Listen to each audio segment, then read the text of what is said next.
Hi everyone, I'm Krillius, Team Racing Productions MC and producer, coming to you this afternoon for me in the West Coast. But tonight, I am one of the moderators for the second of our three-part DC Council at Large 2020 Candidate Forum. Part 3 will be on September 29th, streaming live at 7 p.m. Eastern. Part 1 is available now on Facebook, Twitter, and the Team Racing YouTube channel. For additional information, visit washingtonblade.com/atlarge2020. We invite everyone to subscribe to the Team Racing YouTube channel. There, you will find various content, including numerous interviews with people who are on the ballot this year, including almost all of the individuals running for the DC Council. Just go to the nominee and candidates interview playlist, and you see right here, general election nominees and candidates 2020, and we have candidates with everyone, most of the people who have run for DC Council this year. So make sure that you go ahead and check that out. On the channel, you can also find vlogs and interviews with entertainers, authors, and more. Just go through all of our playlists. And, new content, it's added weekly. So subscribing is totally free. And if you have a Gmail account, it only takes one click. So please subscribe to the Team Racing YouTube channel. Now, we also want you to follow us on social media. So make sure that you follow us at Team Racing on Twitter, at Team Racing on Instagram, facebook.com/Team Racing. Go and see what we're up to at our Eventbrite page, which is teamracing.eventbrite.com, as well as, once again, subscribe to our YouTube channel, like, share, and comment, and tell your friends about all that you see and enjoy at the Team Racing YouTube channel. Thank you so much. Now, please also follow the Washington Blade on social media and visit their website, washingtonblade.com. Once again, that's washingtonblade.com. Importantly, please make sure you are registered to vote and know about your voting options, including mail-in voting and early voting. DC residents can find information at votefordc.com. As many of you know, there are 24 individuals running in the 2020, running in 2020 to be the at-large council members on the Council of the District of Columbia. Voters may vote for up to 2 individuals. The 2 individuals with the most votes will be elected. Now, we contacted all 24 individuals, and almost all responded and agreed to participate. They have been divided into 3 groups. The second group will join us tonight. As we near the top of the hour, let's begin the program.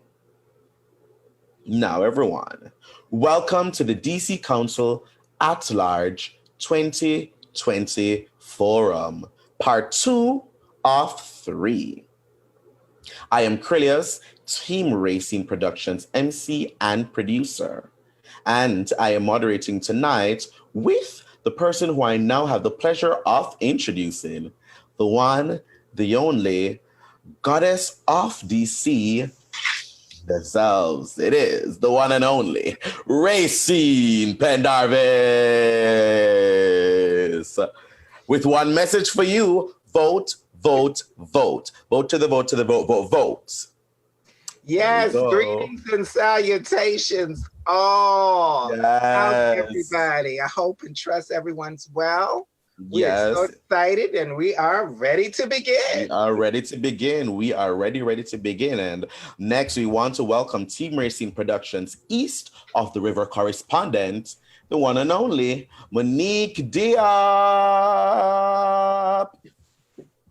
Hello, Monique. Welcome. Hey, how you guys doing tonight? Great. How are you? We're doing great. We're doing great. So glad to have you here, Monique. And finally joining us is Monica Nemeth from the Gertrude Stein Democratic Club. Welcome, Monica. Hello, Monica. Welcome, welcome. Hi. Hey, Monica. Hi, how are you? Nice to have you here. I'm doing great. Thank you, thank you. Now, as I bring on tonight's candidates, all of whom are running as independents, unless otherwise noted, I will read their names in alphabetical order. Claudia Barragan, Markus Batchelor, Franklin Garcia, Chander Jayaraman, Jeanné Lewis, and Republican Party nominee Marya Pickering, as well as Dr. Mick Scruggs. Welcome, everyone. Welcome. So great to have you here. And now we're waiting a little bit on Dr. Mick to come in. His thing takes a little while to come in usually, so he'll be here momentarily. So, but it's really, really great to have everyone here. Thank you guys so much for joining us. We want to quickly pause for the screenshot, but we'll do that just as Dr. Mick comes in. Anything you want to say to the candidates before the forum begins tonight, Racine? Thank you. Thank you for taking the time to stand and run and stand to make a change. I say good luck to everyone. I think you all are winners because you've decided to run. And that takes a brave soul to make a change and stand up and say, I want to run for office. I want to make a change. I want to represent the people. And I believe that you're doing the greatest job of them all, just standing for something. Because if you don't stand for something, you'll fall for everything. So I appreciate all of you. And I say good luck to each and every one of you. And I truly lift you up in your endeavor. And I keep you lifted always. And let this not be the end of your road. Let it be the beginning of your new journey. Lovely. Monique, what are you expecting from tonight's forum? You know, I'm just really expecting to hear some different views. One thing that I do like about this 2020 candidacy here for at large, it is so diverse. So some of the candidates I know and some of the candidates I don't. So I will just really be happy to hear what they have to say, what we look forward to. We've been very thorough when it comes to our questions. So I think that a lot of people will get a lot of information from these forums. They're very informative, they go quickly, and they're easy. So I like it, and I'm just really waiting to hear what everybody has to say in their responses. Wonderful, wonderful. Well, we are here, and we are ready to begin. So, of course... Can we take another screenshot just to be on the safe side? There we go. Let us do the other screenshot. And let us go. I'm going to give a countdown. That is 3, 2, 1. 3, 2, 1.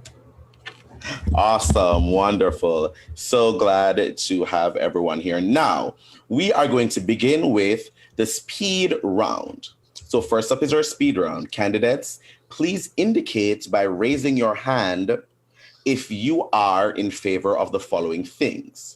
Viewers, for additional information on the candidates' stances on various topics, please visit their websites. Again, this is the speed round.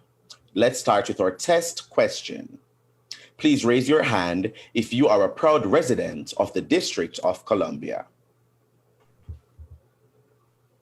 Wonderful, great. Now, terrific. Now raise your hands just as high if you are in favor of the following. So 1, implementing ranked choice or instant runoff voting in DC elections. All righty, wonderful. Next, police reform. Great. All right, that's almost everyone. Decriminalizing sex work. Okay, Markus, Claudia, Jeanné. Okay, we have defunding the police. Markus, Claudia, Jeanné, all righty. Making it easier for the public to remove elected officials before their term has ended. Okay. That's almost everyone. And then we have allowing DC council members to be expelled by their fellow council members. Okay, that's Claudia and Chander. And lastly, we will have DC statehood. All right, that's almost everyone. All right, cool, wonderful. Now we are here for the round one questions. Now these will be random. So for the round one of questions, we will draw a name and a number at random to ask each participant one question from several questions provided to everyone in advance. They will have up to 2 minutes to answer. Monique will signal the 10-second warning.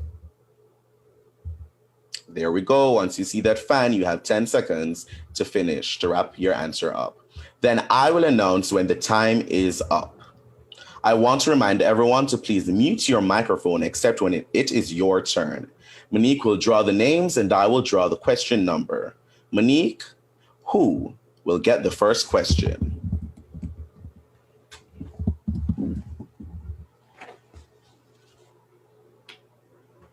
We're so excited. First question is Jeanné.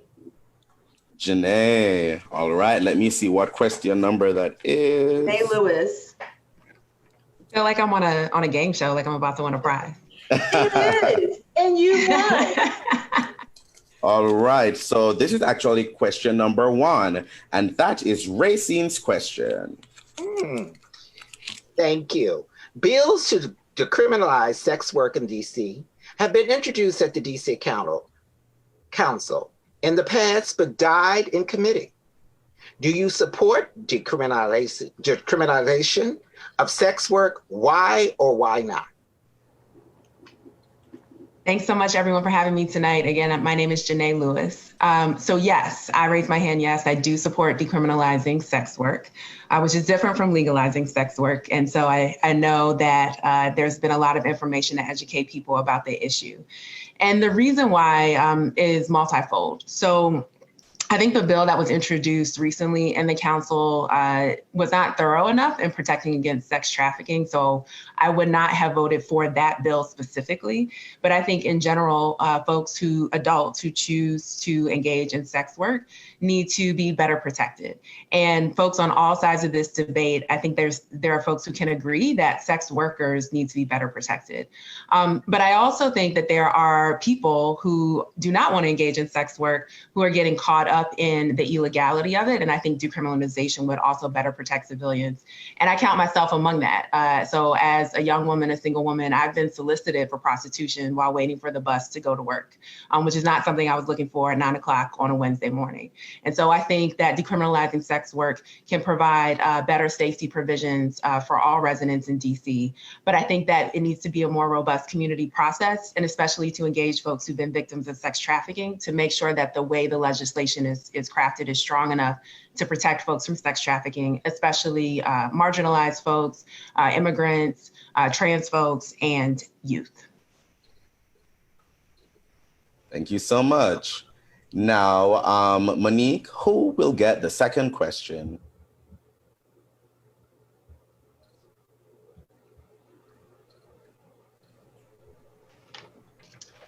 The second question goes to Chander Jayaraman. There we go. So Chander, let us see who will ask your question and what question number it is. It is question number 5, and that will be done by me, Krylius. Alrighty. Let's see what question number 5 is. Okay, while the DC budget is a financial document, it is also an expression of DC values. Over the past few years, a coalition of LGBTQ+ organizations have been asking for more funding and support from the Office of Human Rights. Support for a wraparound workforce development program for transgender, non-binary, and gender non-conforming residents, and extended transitional housing for LGBTQ youth who are experiencing homelessness, to name a few priorities. What are your budget priorities, and how would they benefit the needs of the LGBTQ community? Thank you for that question. I think the budget is a visionary document in some respects, but it's not enough. I think we need to look at what are our priorities first and where do we put the dollars. What I've looked at is where are we spending our money? I think an enormous amount of money goes to inefficiencies within our district government agencies. I think the COVID-19 crisis, where so many of our employees are working from home, really provides an opportunity to look at a zero budget type of format to look at where do we need to have our resources? Can we use technology to create more efficiencies that will free up the dollars so we can spend more on our priorities? For me, that's education, making sure our young people have the technology that they need, but even more than that, that they have equal opportunities, whether it's college track or a vocational track. And I think we've abandoned the entire vocational options. As somebody who's worked in the field at the Latin American Youth Center in this area, I know that it can work, particularly like paid job training. So people don't have to fight between putting food on the table and getting trained. I think supporting our small businesses, which are struggling, is very, very important because that's what make our neighborhoods and our communities such an amazing place to live. And if they go down, then and we end up with a lot more of people who are unemployed. So I think we really need to look inside ourselves, just like I do with my own checkbook when our revenues, when my income goes down, that where do I cut? Where can I provide savings so that I can focus on what's really, really important, the core responsibilities of government. And that's education, and that's protecting our small businesses, and also ensuring the safety of our neighborhoods. And some people have talked about that. And I'm sure hopefully I'll get a chance to talk about that more. Thank you very much. Thank you so much, Chander. Who's next, Monique? Next goes to Claudia Barragan. All right, Claudia Barragan is next. Let me see what question for Claudia. That is number 10, Monica. So Monica will ask this question. Hi there. So 30 years ago, the idea that someone with HIV would live decades was unimaginable. Now, people with HIV are living well into their golden years. We also know that many LGBTQ seniors and seniors with HIV report having experienced discrimination and social stigmatization throughout their lives. And this includes access to healthcare and social services. How would you improve support for LGBTQ seniors and seniors with HIV to ensure that they have the healthcare, housing, and services they need? What agencies do you see as leading in these efforts? Yes, thank you so much for this question. I grew up in DC. I came here when I was 10 years old in 1987, and that was exactly during, the height of the AIDS epidemic here in the district. And it's interesting that unlike some other immigrant council members, candidates, I remember those days. And there was an organization back in the day that was called Centro Andromeda. And they're currently still up, but they're very small. At the time, I, a teenager, used to hear about their work all the time. They did a lot of culturally and linguistic appropriate outreach. They provided not just health services, but they also provided community, what we now call wraparound services, and also really talk to the community directly. And I think that's really important when it's your community talking to you. I think that a lot of the agencies currently doing this type of work in the district, because we have become so gentrified, because there's been so much displacement, and seniors have specifically experienced that. They can recall this particular organization that I'm pointing out right now, Centro Andromeda, because this particular organization made such a big difference. the other big part is that expanding it just by not just for the specific person who needs the assistance, but also expanding it to the family, right? And especially in the senior community. I am one of the caregivers for my mother. And I think that entire family needs to be involved in this process. And that was, again, one of those cases that this particular organization did that. And again, linguistic appropriate and cultural appropriate services are really important. Thank you so much, Claudia. Next, Monique.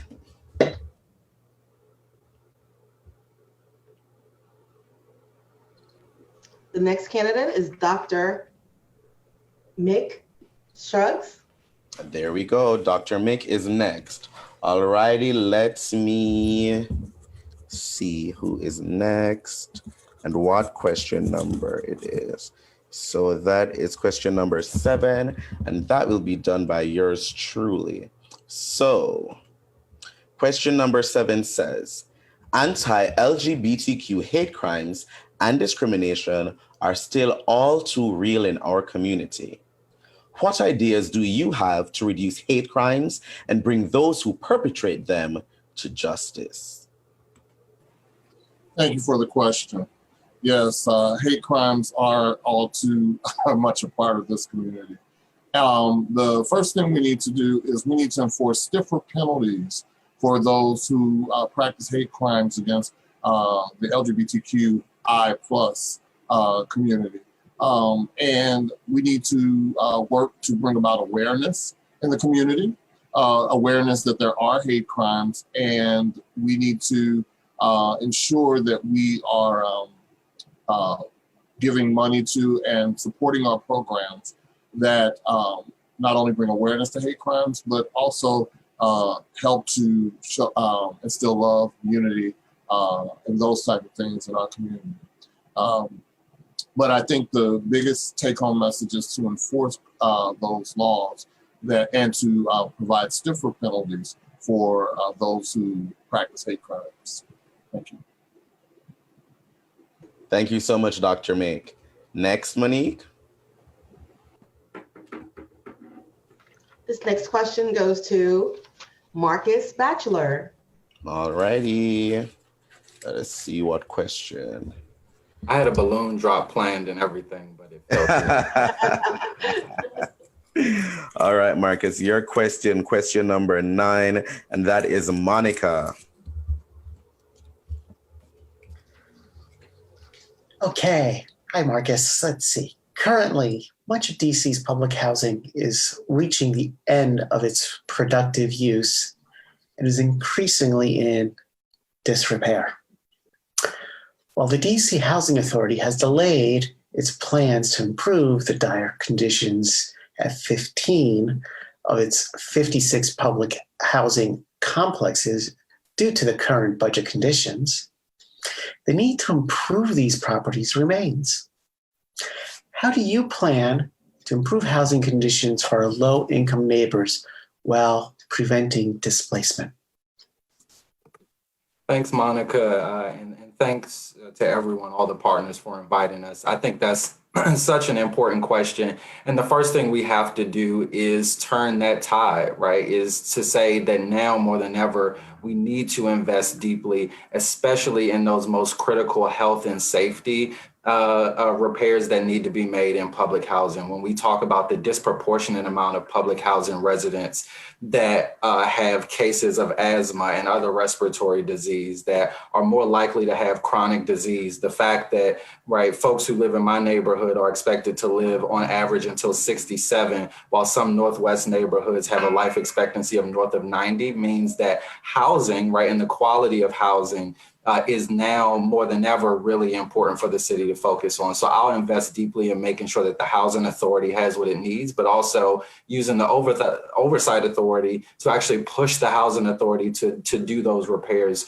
with fidelity. I was just at the Garfield Terrace public housing community, which is mostly seniors, on Sunday, to just see firsthand the things that they're doing, quite frankly, without the Housing Authority support, to really make sure that they become a self-sustaining community, especially in the midst of the pandemic. The unfortunate part is, after I saw a community room that was a hub for food giveaways and a rooftop that had a vertical garden where they were growing vegetables for themselves, the next day the housing authority came and locked that door and shut those residents out. So when we talk about pushing for institutional support and financial support for public housing communities, not just to be hubs for housing quality, but to also be hubs for the resources that folks need to be self-sustaining and move into permanent supportive housing that meets their needs and allows them the security over time. That's when we'll really be able to do what's right for our public housing residents. And that's something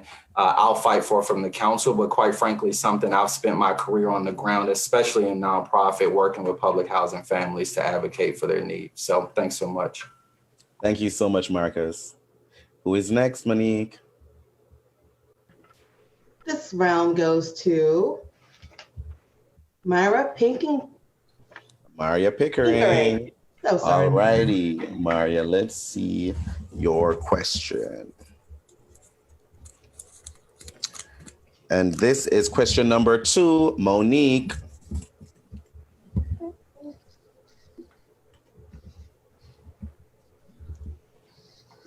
Marya, nice to meet you today. Despite continued economic growth, racial inequality in the District of Columbia has increased in recent years. How do you plan to address and end racial inequality in DC?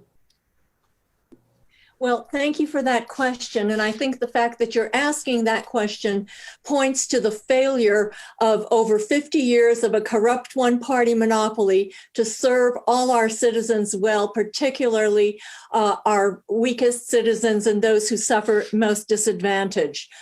My theme is that a rising tide lifts all boats. And I think in the wake of the pandemic, our first job should be to restore our vibrant economy and allow people to go back to school and go back to work as soon as that's safely possible.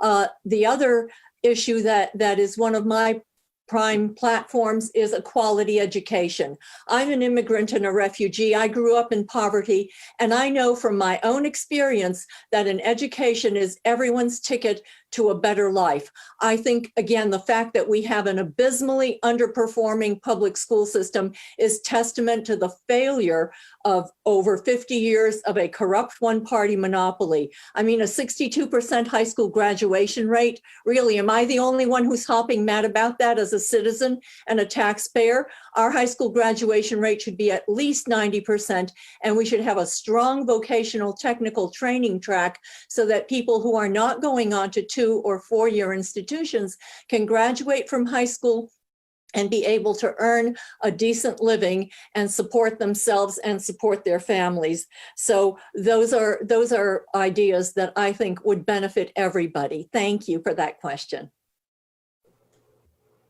Thank you, Marya. Thank you so much. Monique, who is next?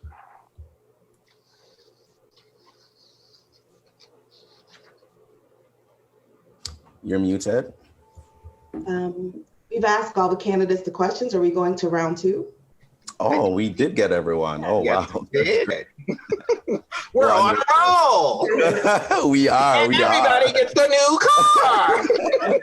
I was like, there must be waiting for one that. person left. I thought there must be one person left, but we've got the lot of you all. Thank you so much. Thank you so much. Now we are ready for round 2 of questioning. So here we are. So for round 2, we will ask in random order 1 question for each candidate. Once again, everyone will have up to 2 minutes to respond. Monique, who will get the first question?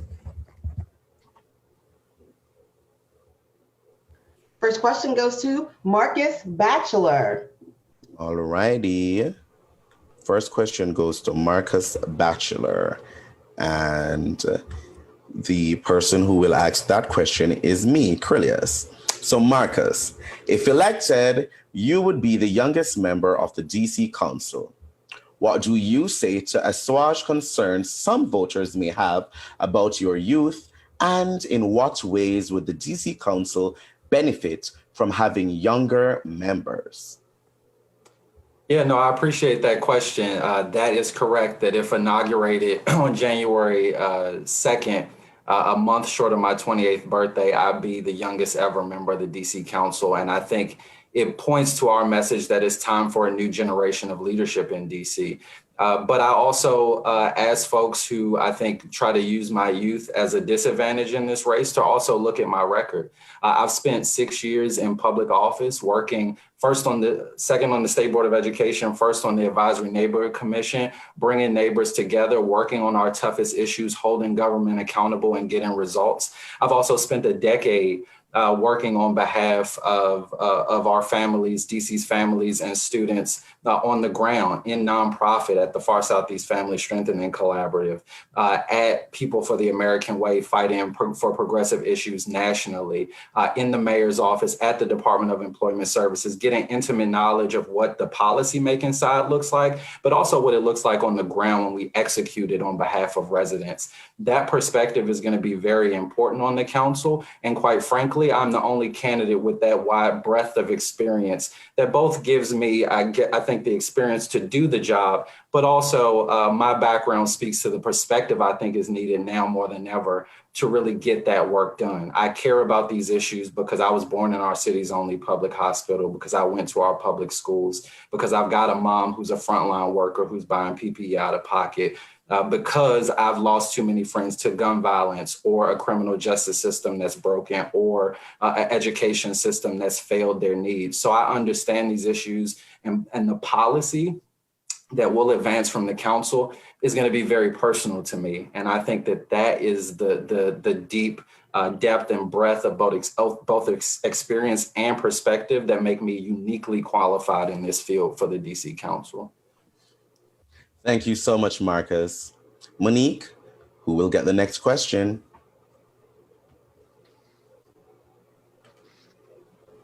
The next question goes to Marya Pickering. And that will be asked by Racine. Thank you. If elected council member, what would you do to improve DC public schools? Well, thank you for that question. As I mentioned earlier, I think an education is everyone's ticket to a better future. And one of the things that I would propose to do would be to take control of the schools away from the mayor's office and reinstitute a school board with real authority who will answer to the parents and have the best interests of our students at heart. There's a statistics that came out of the Department of Education just the other day that say that despite the fact that we spend $30,000 per year per student, this is more than almost any other jurisdiction in the country, only 23% of our 8th graders are proficient at math and reading at grade level. Now that's just appalling. That is just appalling to me as a citizen and a taxpayer. And it shows that our public schools are failing in their mission to educate our children, to teach them to think, read, and write, and become competent citizens. So I would work to reestablish a good school board. I would also set a goal of having a 90% high school graduation rate and a strong vocational technical training track so that people who are not going on to 2 or 4 year institutions can earn a decent living and have paid apprenticeships and have the kind of skill sets that would allow them to charge, like my plumber who came the other day. And let me tell you, I kissed a lot of Benjamins goodbye after only an hour. So there are many ways for people to earn a very good living, but we need to start that at the high school level. I think the mayor's infrastructure academy is too little too late because it targets a demographic of over 19. Thank you for that question. Thank you so much, Marya. Monique, who do we have next?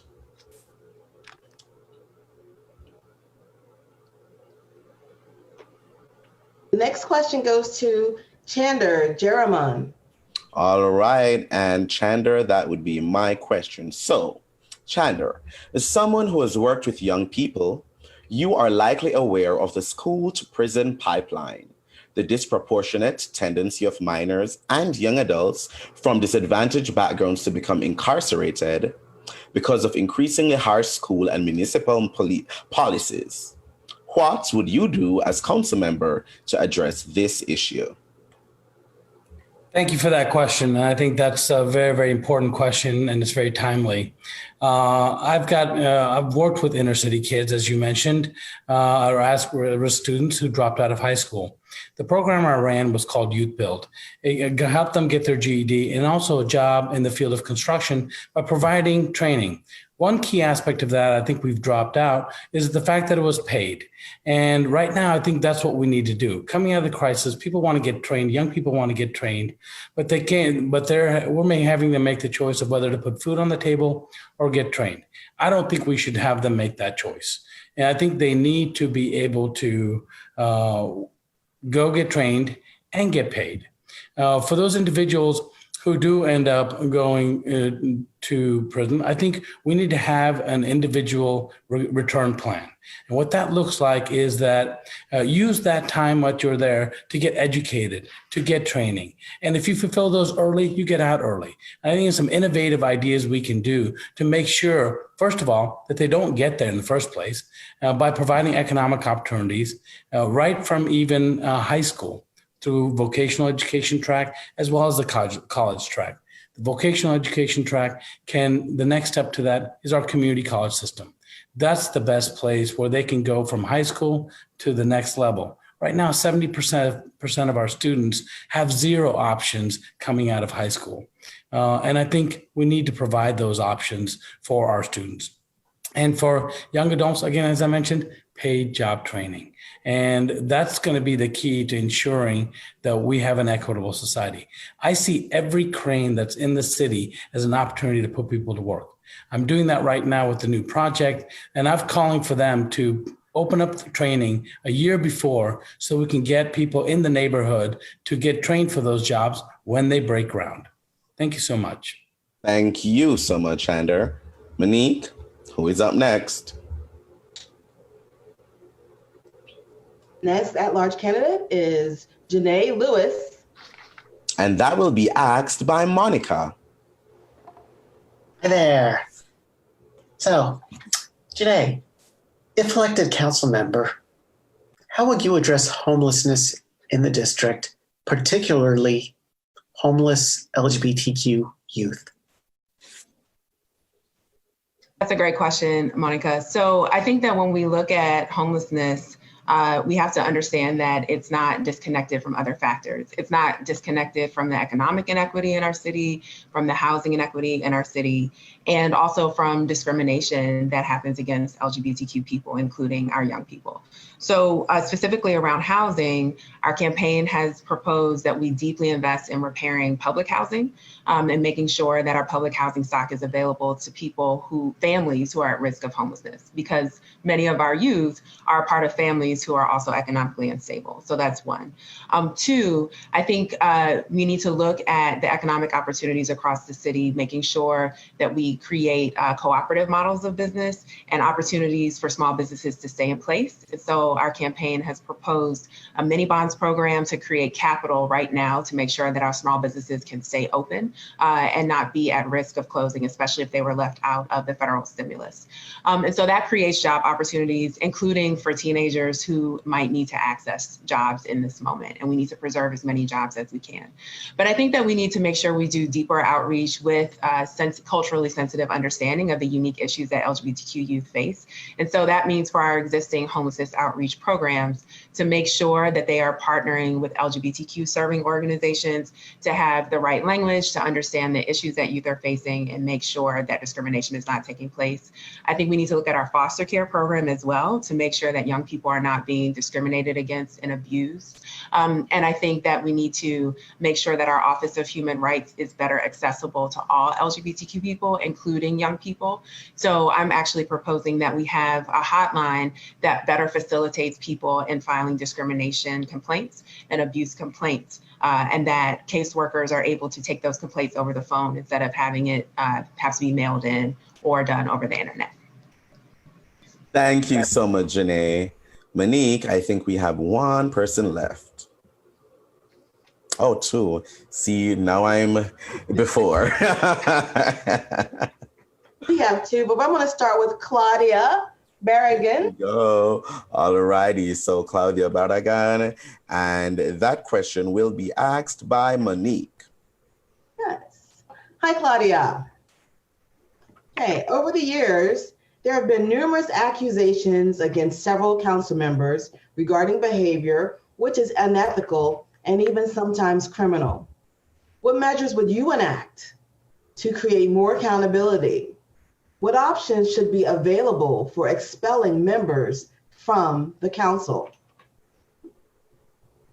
Yes. So in one of the forums, I was asked a really good question, which was like, what is the biggest problem in the council, inside the council? I just came out of there about a month and a half ago. I was there for 2 years. And what I saw from a very outsider perspective and someone who's marginalized in the city is that the council has lost its way in terms of answering to the people. They answer to special interest groups. That's who's doing all of the legislature. That's who's doing all the dealings. That's who's doing all the contracting work. That is where the issues are coming from. We have lost a council that is responsive to us, the people. So in the questions that you asked in the beginning, it was whether other council members should go after each other, basically. And I didn't necessarily agree with that, because I think what we should be doing is they should be held accountable by us. For a particular council member who was recently, who's no longer there, a while ago, I was asked by exactly that, a special interest group. I got an email and it was like, shh, be quiet, we're trying to get this person out. And they did, and they organized and they did this. And while I don't agree with what that council member did and how things went down, it should not be an outsider group coming in and doing those things. It should be us. We should be really involved in what we do. We should be involved in what they do. And we should be able to monitor and evaluate what they're doing. And they should be held accountable by data.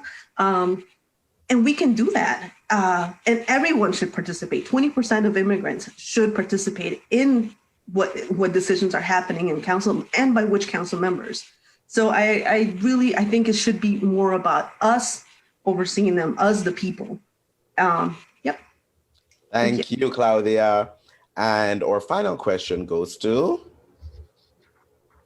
Dr. Mick, correct? Correct. Dr. Mick, last but not least. All righty. So Dr. Mick, and that question will be asked by Racine Pendarvis. Thank you. Dr. Mick, what services for older adults, medical and non-medical, would you want DC government to do better of delivering, especially for LGBTQ elders? Thank you for the question. What I would like to see more of is end-of-life planning, especially for older adults. What often happens is that when people are at the end of life, they don't get a chance to have their say. You know, they don't have a will, they don't have a living will, they're not able to say where their property goes to. So I like to see DC do a better job of estate planning and end-of-life will planning. The other thing I'd like to see more on the medical side is more senior wellness, mobile senior wellness checks. We need to go to where seniors are and make sure that we're checking them out, make sure that they're good. Because a lot of seniors can't always get to the hospital unless there's a problem. So we need to go to them. Another thing we need to do is we really need to understand that our seniors who are LGBTQI+ have different needs often than seniors who are not LGBTQI+ seniors. So we need to really take a look at that. We need to take a look at the fact that many of the programs that they have or that are there for our seniors are kind of not the greatest. So I think that we need to work also on housing, making sure our seniors that are LGBTQ plus have housing that is better suited for them, non-discriminatory, more of a safe space. That's important. We also need to ensure that seniors that for one, they're we just need to do better for our seniors. Thank you so much, Dr. Mick. Thank you so much. Now, since that was our last person, we are moving into our final segment for the night. And it has been an amazing night. Thank you guys once again for being here. Now we're going to move into our closing statements. So it is time for the closing statement. Each person will have up to 3 minutes to speak. Monique will give the 10-second signal, and I will announce when time is up. We encourage everyone to share their website and social media information. Once again, Monique will draw names at random to determine order. Monique, who is up first? Myra Pickering. Thank you. That's Marya, rhymes with how are ya? And Thank you, Marya. Thank you. I'm a longtime DC resident. I've been a small business person. I've been a government employee, and I've worked in the contract management space, primarily in the Defense Department. And I believe that my experience, both in small business, industry, and government, make me the best qualified candidate to effect real change for all district residents. My campaign motto is no more business as usual. I know from talking to people all over town that they are tired of some of the mismanagement, some of the wasteful contracting practices that are constantly coming to light. And my platform includes, first of all, reopening our economy and bringing back jobs, particularly in the restaurant and hospitality industry. I used to be a waitress myself. I know how hard those people work, and I'd love to see that business come back. I believe that all of our children deserve a quality education, and I would work very hard to make that happen. As a homeowner and as a citizen, I believe in fully funding and supporting our Metropolitan Police Department, which is the best in the country. And as a business person, I really think we need to relook at our contracting practices. People are sick of the sweetheart deals and the land grabs with developers. I know people in Ward 6 are really mad about the Hill East project and about other projects that displace citizens and don't take into account the needs of the neighborhoods. A couple of other examples are the Howard University Divinity School and the Macmillan project in Ward 5. And as a senior, I favor reduced taxes on pension income. We have over 45,000 seniors in the city who are either government, federal government, or DC government employees, and they should have the same tax advantages as citizens in 37 other states. That means that they should be able to shelter some of their income from taxes. We ought to encourage our seniors to stay here. They should not be overtaxed and underappreciated. So thank you for your time. My website is maryadc2020.com. There's my logo over here. And I also have Facebook, Instagram, and Twitter accounts. Thank you for your time. And thank you, Racine, and your very professional team for a very, very well-run forum. Thank you so much, Marya. Such a pleasure to have you here. Who is next, Monique, for their closing statement? Next at-large candidate is Markus Batchelor. All righty, Markus, there you go. Well, thank you. I want to thank Team Racine and the Blade and Gertrude Stein, who I had the honor of having their support 4 years ago for the State Board of Education, for having me here this evening. I appreciate the opportunity to talk about our bold vision for a city that works for all of us, and our need right now more than ever to invest in the new generation of bold leadership that's going to get that work done. Not just win an election on November 3rd, but really win for all DC residents over the next 4 years. I'm a native Washingtonian, born and raised here in the city, come from a working class family.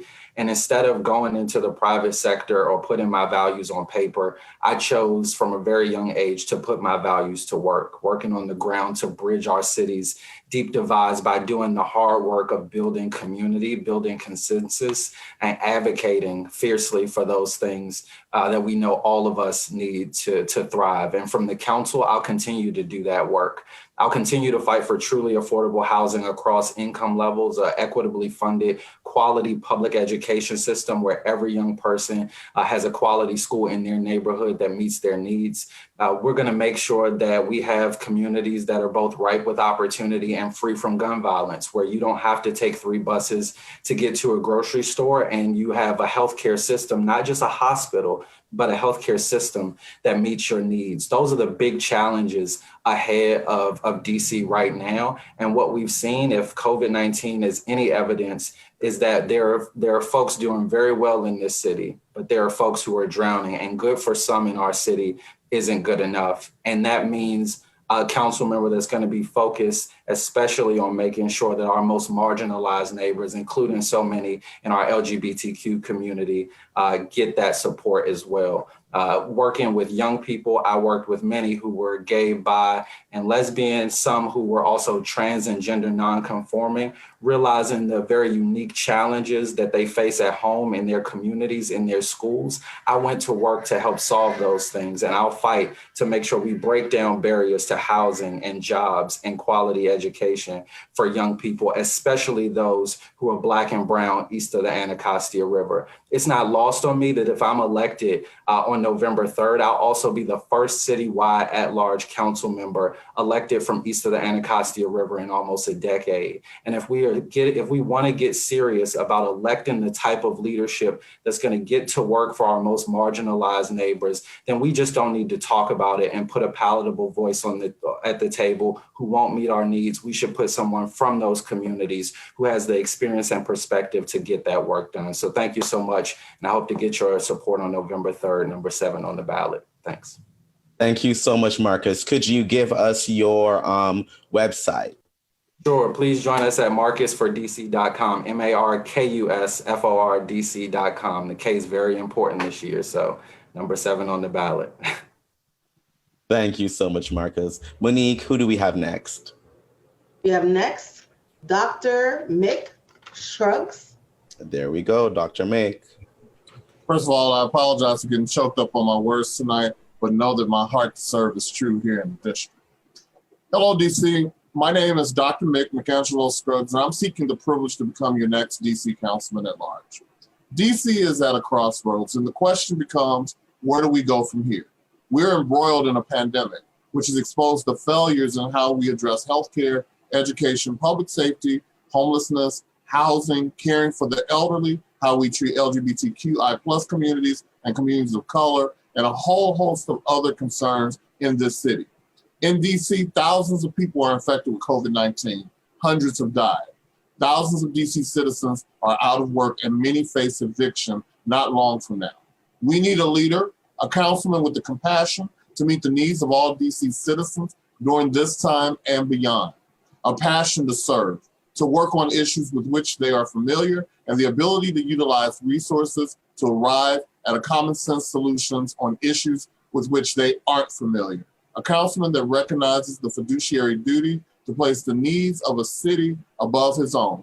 A councilman who can himself work from a frame of reference that allows him to understand the plight of DC citizens, and understanding that will drive his resolve in this fight for the people. Simply, we need change. Together, I am that change. DC, you are that change. And together, we can change DC to work for all of us. As DC councilman at large, I will use the capacity of this office to create maximum impact by creating jobs and increasing workforce development programs that prepare our citizens for those jobs. I will see to it that we have a new hospital in Southeast DC that is adequate for all citizens east of the Anacostia. I will focus on ensuring proper access and ease of access to healthcare all over the district. I am committed to rebuilding our public school system and reimagining and overhauling our public safety system. I am committed, DC, to making your life better, just as I've done for the last 18 years in DC, as I have served your medical needs all over the city, and as I serve on the front line now as we fight COVID-19 together. I will remain committed to ensuring your needs are met from my first day in office until my last. On November 3rd, vote Dr. Mick, DC Council at Large. Go to www.drmicdccouncil.com to read up on the platforms that the many citizens have identified as their priorities. Let's walk into City Hall and make this work for all of us. We're number 8 on the ballot. Thank you. Thank you so much, Dr. Mick. Thank you. Monique, who do we have next? Jeanné Lewis. Wonderful. Thank you so much, Team Racine, for hosting us this evening. It was such a pleasure, as always. My name is Jeanné Lewis, and I'm running as an independent for the DC City Council at Large. My website is JanaeLewisAtLarge.com, and you can find me on Twitter and Instagram at Ms. Jeanné Lewis and Facebook at Jeanné at Large. And so I'm running for the DC City Council at Large because I have a vision for DC that everyone who calls DC home and wants to make DC home can live here and thrive. I grew up in the area. I grew up in PG County and remember DC in the 80s and 90s. My mom was a DC public school teacher and my dad worked for Amtrak. And I went to high school in the city in Georgetown. And I remember that DC is a place of home where people took care of each other, looked out for each other. And even with the problems and the challenges that we faced during that time, there were a lot of good people who formed me into the person I am today. I went away to college and I worked all over the country doing social justice work, mostly working in nonprofit organizations. I've spent my career building bridges with people, reforming unjust systems, and empowering communities through self-determination. I was a faith-based community organizer. I led restorative justice work with young people in North Carolina. And I came back to DC in 2010 and worked with members of Congress in a bipartisan fashion to talk about race and racism and how it impacts local policy. And when I came back and I was doing that work at a national level, seeing best practices and worst practices all over the country, I also saw our city being siphoned away because we were making political decisions for a temporary town instead of centering home. I live in Ward 7 now. My church, St. Augustine, is in Ward 1. I went to high school in Georgetown. And the reality is that those parts of the city operate like completely different worlds. And it's because of the decisions that are coming out of the Wilson building. So it's time for a new vision where everyone who calls DC home can live here and thrive. And the kind of leadership that I bring will allow us to do that on the council. Our platform is focused on equitable development all across the city. That means learning from our own best practices, our own history, investing in cooperative business models and small businesses. It means sustainable housing for people at all income levels, repairing our public housing stock, creating community land trusts that have housing and services, especially for our most marginalized residents like LGBTQ people, and creating schools that are excellent across the city for every single student. And that not only means the services and the structure of our schools, but ensuring that the budget is allocated in a way that is actually equitable. So please remember that DC is our home, and I'm the candidate committed to making decisions like home. We're in an unprecedented time, and what's gotten us through in the past will not get us through in the future. But we know that when we take care of our homes, we don't leave people out. We figure out a way to get through crisis together and make sure that all of us can stay together. So again, my name is Jeanné Lewis, and I hope that you consider me for your vote on November 3rd. I'm number 15 on the ballot. Thank you. Thank you so much, Jeanné. Monique, who do we have next? Chander Jayaraman. There we go. Thank you very much. I want to thank the Gertrude Stein Club and the Washington Blade for being the host of this, and for Team Racine for being putting this on with your immense talents. I'm running for the DC Council because I think we can do so much better for our diverse families and couples in the city and our city as a whole. We're in the middle of a crisis, and it requires a council member who has the right expertise, the right experience, and a track record of producing results. And that's me, Chander. I've been in the field of emergency planning for 18 years and will help work on the current pandemic plan.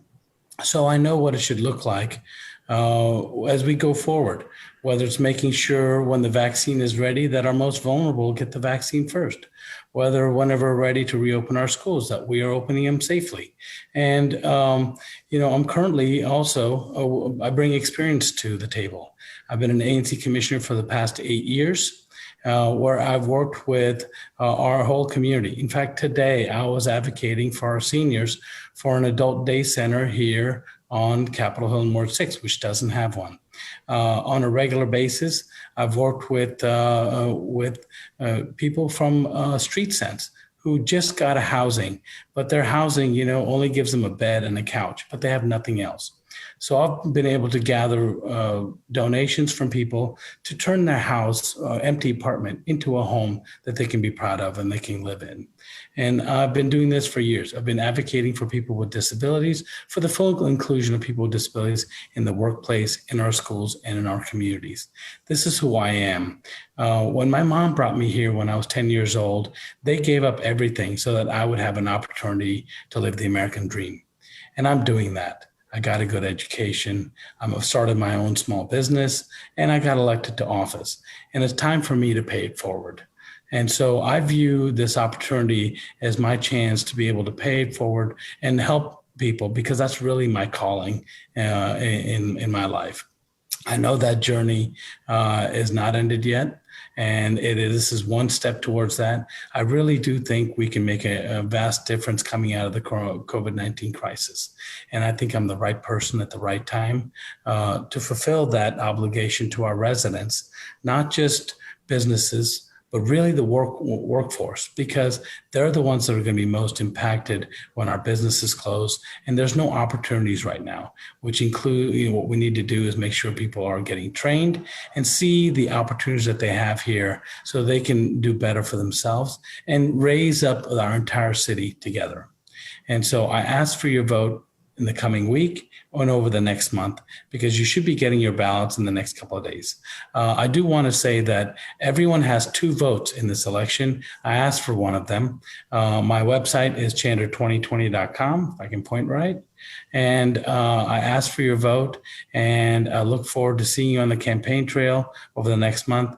And I want to thank everyone for being here tonight and hosting this. So thank you again. Thank you so much, Chander.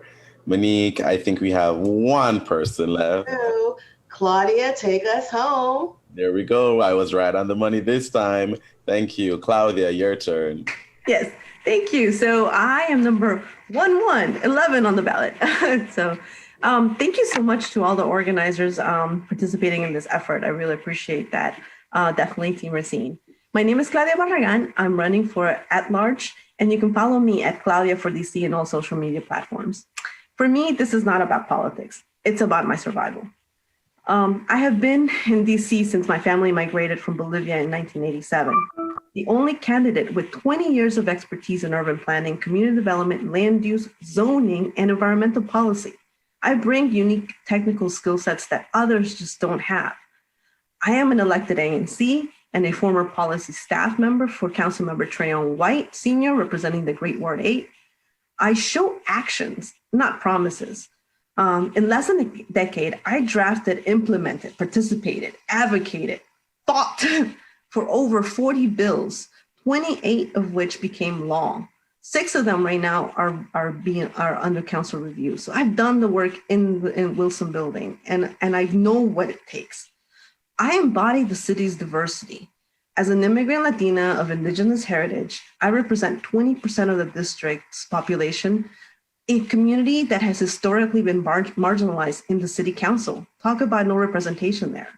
And yes, this intersectional population includes immigrant LGBTQ plus residents who are also constantly marginalized. For immigrants of color like me, with a master's degree in environmental policy and all the education that I have, I know that being well-educated is not enough. The American dream is not for everyone. You're lucky if you have the American dream. If it's not racism, it's social discrimination. And if it's not that, it's increasing gentrification in the city. that is really putting us down. My purpose is to continue my legislative work, which I have established with other urban planning, other urban planners of color, by establishing equitable development policies that guarantee justice and fairness for everyone in land use, transportation, housing, health, environment, education, and public safety. As the district changes, it must ensure that everyone enjoys this growth and that people are not displaced, so that everyone shares these benefits. And fundamentally, we end the disparities that some of the candidates have been talking about. So I asked for you to please visit my website, Claudia for DC, to learn more about me, look at my legislative work. And I'm asking for your vote because I know the city needs more authentic, independent thought leaders with unique lived experiences here in the district, in inner cities, and proven legislative work. So thank you so much, and muchísimas gracias. Number 11 on the ballot. Thank you so much. Thank you so much, Claudia. And I want our viewers to know that you can find interviews with every single candidate here tonight on our Team Racine YouTube channel. So that is Team Racine on YouTube, and you can find interviews with not only these candidates, but also the other candidates running in the at-large for the at-large seats in 2020, as well as across the entire District of Columbia. So make sure you check that out at our Team Racine YouTube channel. Now, Racine, you have the final closing statement. Thank you. And thank you all for being lights in our community. We live in the greatest country in the world, a place called America, a place where people come together, Black, white, straight, gay, non-believers, trans, non-conforming. Whether you are Republican, Democrat, Independent, a believer of God or a non-believer, you have the right to vote. Everyone is welcome at the table. The table does not discriminate, it celebrates. You have the ability to make the change by voting. Look into your heart, understand the beliefs of those who believe like you, who want to change this country, want to make our cities better places. Think hard, think wisely. To these amazing candidates that stand before you, thank you for your journey, for standing and making a difference, one to run, but understanding that this is just a doorway for you to walk into many avenues of your life of change and justice and fighting for so many across this country and our city. We are an amazing group of people. We celebrate diversity. To Team Racine and all of our volunteers, Krilios, Monique, Czar, Nikki, those who have volunteered who you do not see, Gordon, the Washington Blade, a symbol of excellence and diversity in this city and beyond the city. To the Gertrude Stein Democrats, coming together, standing together, understanding the importance of our votes. We thank you for believing in this forum. We thank you for creating this platform, giving everyone a voice. But most important, creating a safe space for everyone, where everyone is welcome at the table. I say to all of you, you are all winners because you've decided to stand. And I thank you so much from the bottom of my heart. Peace and blessings to all that are watching. Stay lifted, stay encouraged. Believe in the power of your vote, because your one vote when you walk in on November 3rd can be that deciding factor. Take someone to go vote. Take your neighbors, take your seniors, take your grandmother, take your parents. Take those who may be standing at the bus stop that you may know.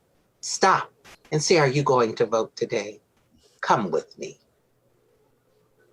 We can do it on November 3rd.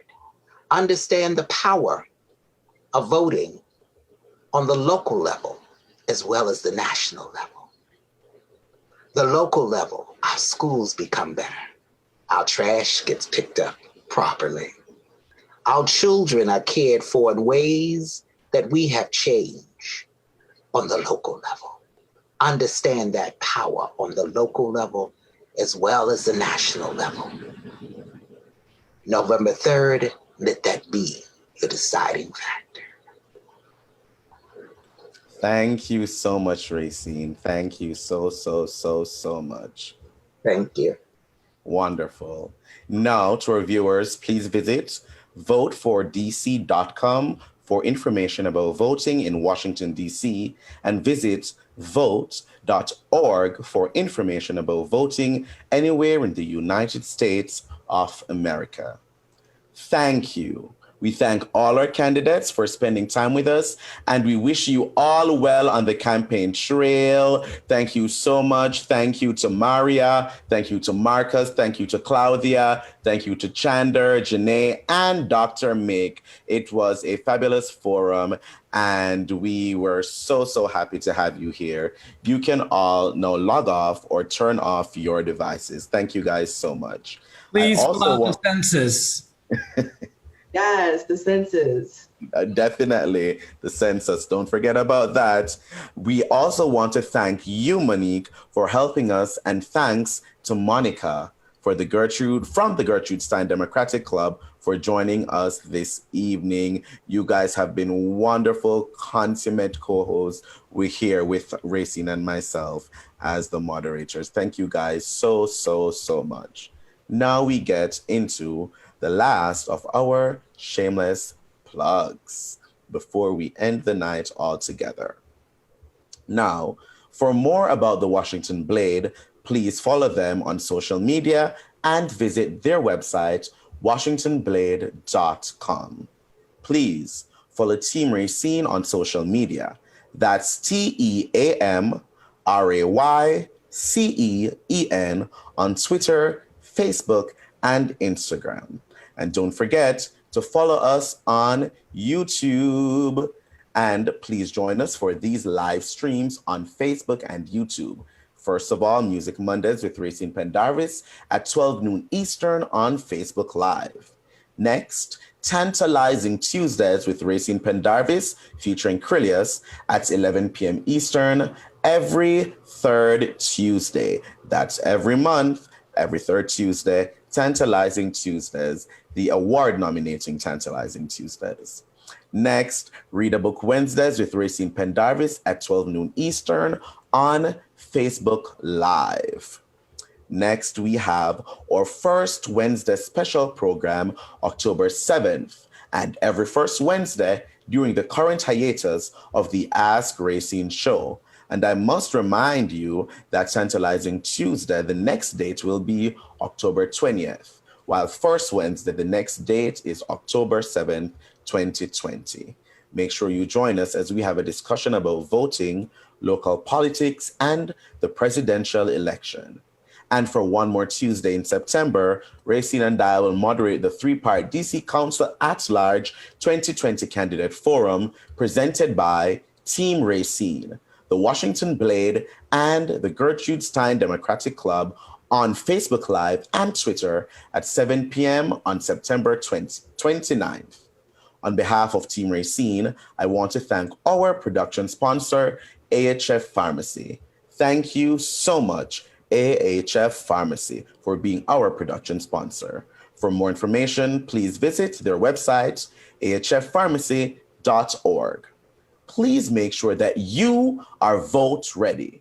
Pledge to vote, check your status, register to vote. Text Team Racine to 40649.